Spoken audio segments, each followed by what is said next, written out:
중국 역사 마지막 밀란의 지도자, 동아시아 민족주의 아버지, 중화인민공화국을 만든 말도 안 되는 인물, 중국 근현대사에 대한 첫 번째 시작이기 때문에 인물로 가자.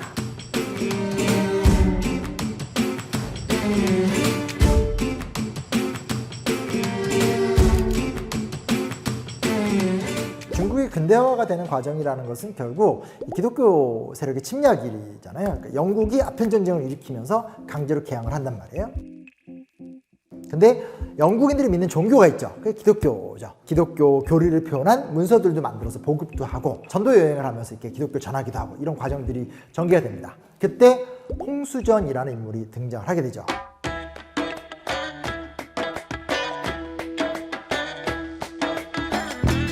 홍수전 같은 경우는 이제 지방에서 적당히 살던 집안의 사람이었었고 과거 시험을 봤는데 떨어집니다. 좀 쉽게 말하면 자기 뜻대로 인생이 안 풀리는 거죠.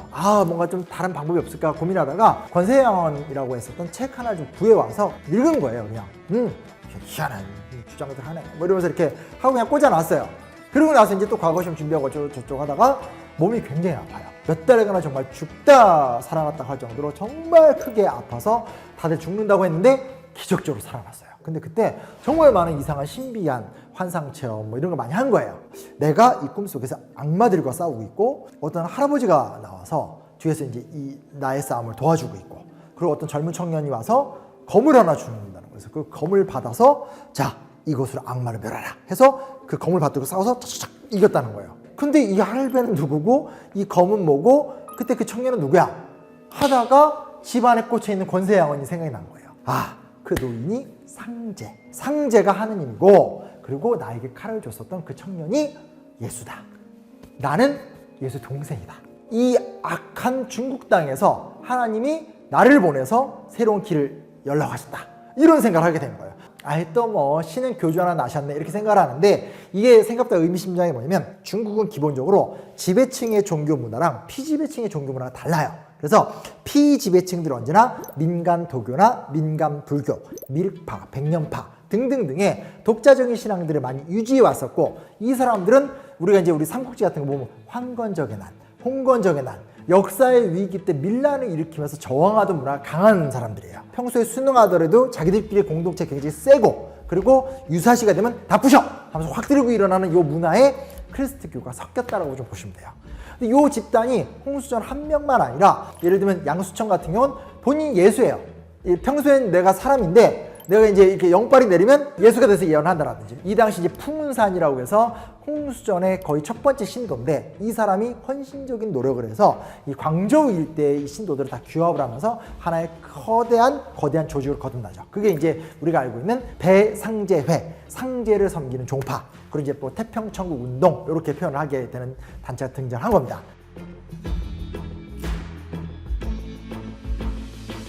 제일 처음 시작할 때는 한 2만여 명 정도 되는 성도를 이끌고 이제 드디어 진격을 하게 되는 거죠. 갖은 고생을 하면서 남경을 점령하면서 이 태평천국 운동이 실제로 한 17년 정도 가요. 동학농민운동하고 비슷하다 이렇게 얘기할 때 제일 이해를 많이 하지만 동학농민운동은 7개월밖에 못 갔어요. 훨씬 더 이게 강력한 힘으로 역사에서 힘을 발휘했다고 볼 수밖에 없고 동학농민운동은 주로 어떤 전통적인 문화 속에서 농민들의 어려움들을 막 쏟아냈다라면 이 종파는 교리가 독특해요. 천조전무제도라는 걸 이렇게 선포를 해요. 그러니까 일단 여기서 이제 민중의 한이 반영이 된 거죠. 우리 다 땅 똑같이 나눠 갑니다. 두 번째, 여성과 남성은 동등하다. 여성들이 조직의 수장이 될 수도 있고요. 여성 군대도 따로 편성이 됐고 여성 공동체도 있고 여러 교단의 주요 지도자 중에 여성들도 많았어요. 그래서 매우 실질적으로 여성들의 권위를 인정해 줬었죠. 그리고 이제 이 당시에 굉장히 흔했었던 성매매라든지 혹은 이제 그 축첩제라든지 전족 같은 것들 이런 것도 이제 다 배격하는 형태죠.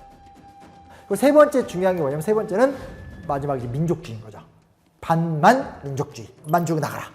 여진족이 세운 너네 청나라 이거 제대로 된 나라 아니다. 한족의 나라다. 라고 하면서 여진족, 만주족에 대한 복종을 깨버리고 여성을 대우해 준다는 건 유교 문화를 깨는 거고 거기다가 토지 균분이라는 것은 사실 어떤 전형적인 밀란의 주장들이거든요. 이러니까 막 중국이 막 난리가 났죠. 주로 이 종교를 믿었던 사람들이 대부분 다 객가예요. 객가. 객가가 뭐냐면 자기 농토가 없는 거예요. 이쪽 가서 살고 저쪽 가서 살고 이런 식으로 해서 인구가 증폭하는 과정 속에서 그 사회의 주류 세력에서 이탈하는 계급들 혹은 소수민족 이런 사람들이 대거 이 태평천운동, 배상제를 받아들이기 시작을 하게 되는 거예요.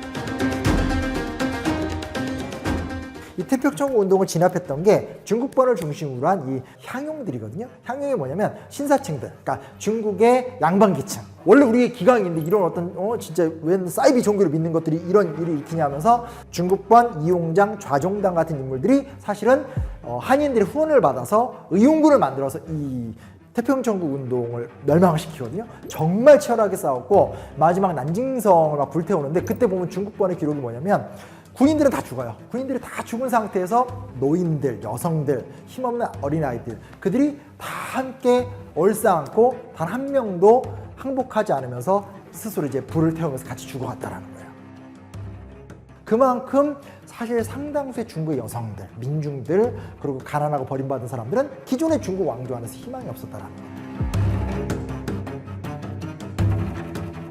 그래서 이 사건 때문에 결국 중국권이 굉장히 큰 충격을 받았고 중국권 이용장, 좌종당 같은 사람들이 태평천국 운동을 진압한 다음에 청나라를 다시 부흥시키자라고 했던 운동이 양무운동인 거예요.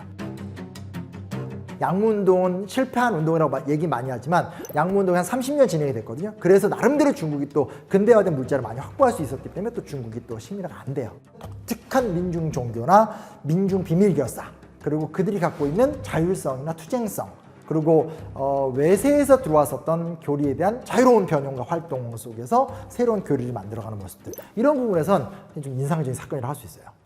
태평천운동이 이제 청나라의 기반을 막 흔들 당시에 이제 그 이후에 이제 뒤를 이어서 나온 사람이 이제 순원이라는 사람입니다. 동아시아에서 혁명을 통한 체제 정복, 계획된 시민혁명 이런 것들을 추진했다는 데서 가장 큰 특징을 갖고 있는데.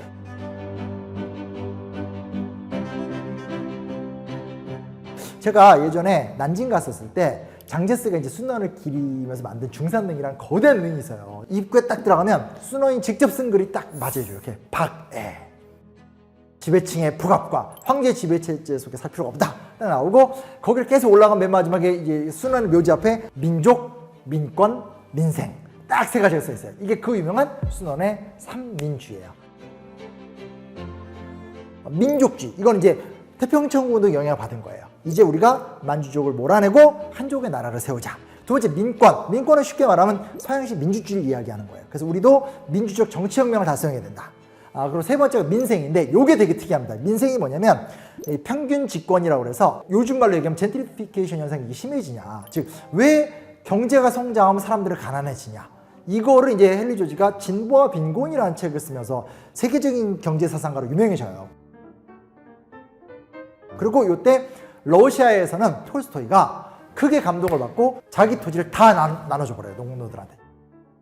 유명한 사건이에요. 그래서 인류 역사의 가장 큰 모순은 불로소득이고 이 불로소득의 원천이 토지다. 요즘으로 말하면 대한민국 경제를 발목 잡는 모순은 건물주다. 노동과 노력 대비 너무나 큰 수익이 다른 사람들한테 몰려가고 있고 그 대가로 나라 전체는 성장하더라도 가난해지는 현상. 근데 여기에 누가 영향을 받았냐? 순원이 큰 영향을 받아요. 서양과 같은 프랑스 대혁명과 같은 민주혁명을 추진하고 미국과 같은 선진 민주주의 국가로 나가지만 그럼에도 불구하고 서양이 완벽한 모델이 아니다. 우리는 평균 집권, 토지적 권리를 평등하게 만들어서 모든 인민이 행복한 사회를 만든다 라고 하는 독특한 생각이 여기 딱 들어가게 되는 거예요. 요게 이제 지금도 보면 타이완이 순원을 계승했다고 주장하는 나라잖아요. 근데 타이완도 보면 3권이 아니라 5권헌법 같은 말을 쓰게 되는 게 이런 사상들을 반영하고 있다고 볼 수 있겠고 임시정부, 그리고 해방됐었을 때 45년, 50년대 때 이때 보면 기본적으로 독립운동가들 보면 다 평균 집권. 중국 내에서 머무른 것이 아니라 이제 주변 국가들한테도 좀 영향을 많이 줬다고 할 수 있죠.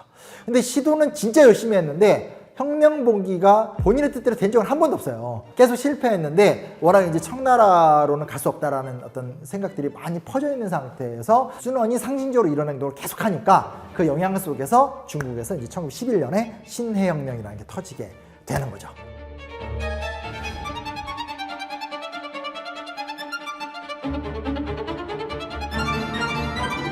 이제 문제는 뭐냐면 혁명을 통해서 청나라를 무너뜨리긴 했는데 이 당시 청나라의 마지막 보루가 뭐였냐면 위안스카이라고 이용장의 후계자로 청나라의 군권을 장악했던 인물이에요. 근데 여기서 이제 순원이 대타협을 하죠. 좋아, 그러면 네가 총통이 되라. 대신에 이 혁명의 불씨를 네가 살려라. 했는데 위안스카이가 그건 받고 이 소위 말하는 혁명파들 막 죽여요.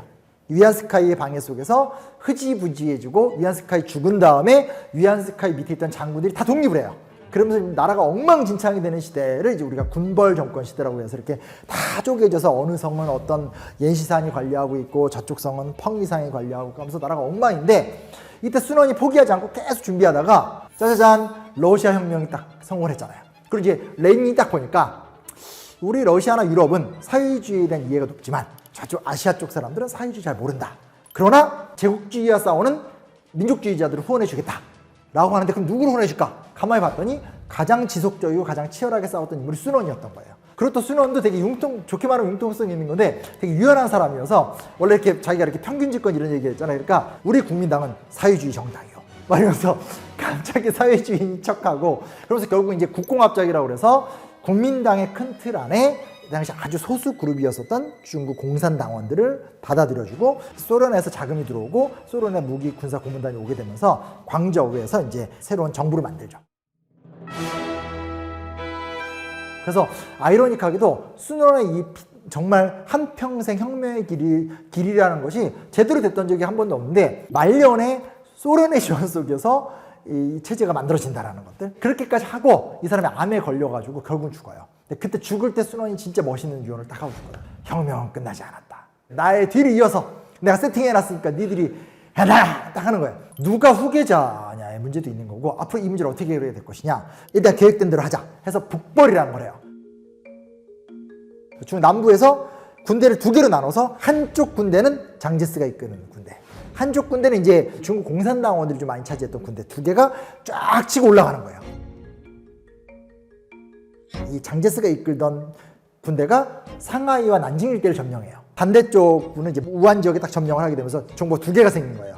국민당 계열과 공산당 계열 간의 충돌이 벌어지게 되고, 비율적으로 봤을 때 압도적으로 국민당이 셌기 때문에 중국 공산당 완전 깨지는 거죠. 순원은 다른 군벌에 비해서 유일하게 아젠다와 비전을 제시했던 사람이거든요. 삼민주의, 그 외 임시약법이라든지 국가 정치 운영 원리 같은 거 되게 많이 제안했었던, 쉽게 말하면 사상가거든요. 근데 막상 북벌을 딱 진행하고 나니까 어디서 듣보잡인 군사 지도자인 장제스가 나와서 힘으로 공산당 다 쫓아내버리고, 상하이에 있는 노동자들 다 탄압하고, 그리고 같은 국민당 내에서도 다른 계열 사람들 다 몰아내면서 소위 말하는 장제스가 독주하는 시대가 등장한 거예요. 근데 그 부분에 대해서 중국 공산당이 원래 세력도 약했기 때문에 어떻게 해야 될지 몰랐었어요. 다른 지도자들이 좀 타협적인 노선을 보일 때 이건 타협이 아니다, 총구는 혁명에서부터 나온다, 싸워 이겨야 된다 라고 주장하면서 원래 이렇게 주목도 안 되고 중국 공산당 내에 저 구석탱이에 있었던 한 인물이 있어요. 그가 갑자기 지도자로 급부상하죠. 그가 마오쩌둥이에요.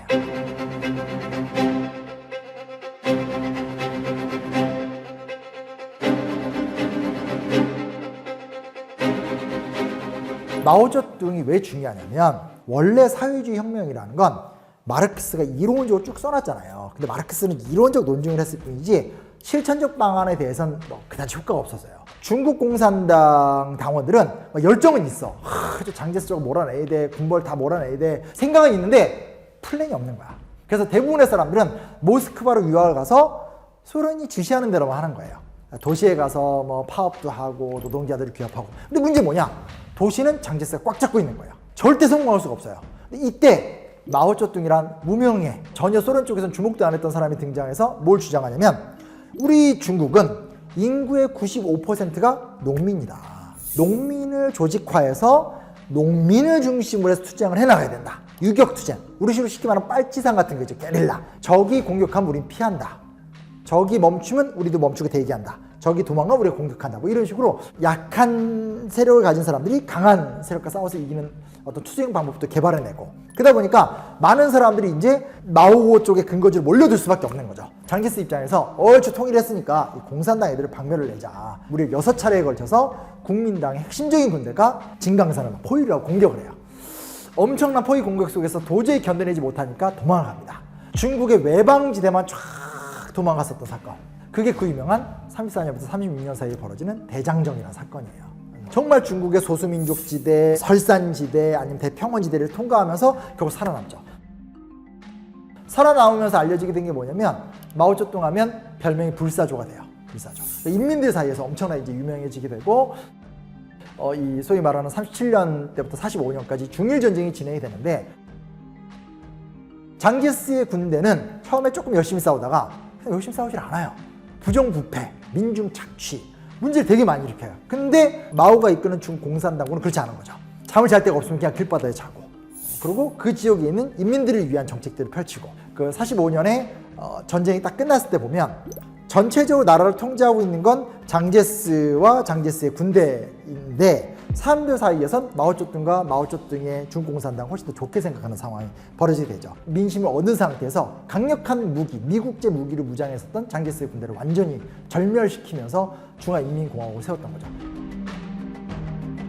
마오쩌둥 하면 우리가 지금 우리나라에서는 굉장히 좀 안 좋은 이미지 혹은 그냥 독재자 이렇게 이야기를 하고 있는데, 대약진 운동도 실패했고 문화대혁명도 실패했지만 왜 대약진 운동을 시도했냐, 문화대혁명을 왜 했냐를 마오 입장에서 따지게 되면 사회주의라는 것은 공식으로 되는 것이 아니라 인민의 의지로 된다는 거예요. 토지개혁도 하고 그 안에 있었던 어떤 잘못된 관행과 시스템들을 다 몰아내면서 국가를 좀 새롭게 일신하고, 마오는 이제 끊임없이 교조주의와 싸워 이기기 위해서 의지를 강조했는데 그 결과는 사실 좋지 못했죠. 그럼에도 불구하고 중화인민공화국이 마오쩌둥을 안 벌어요.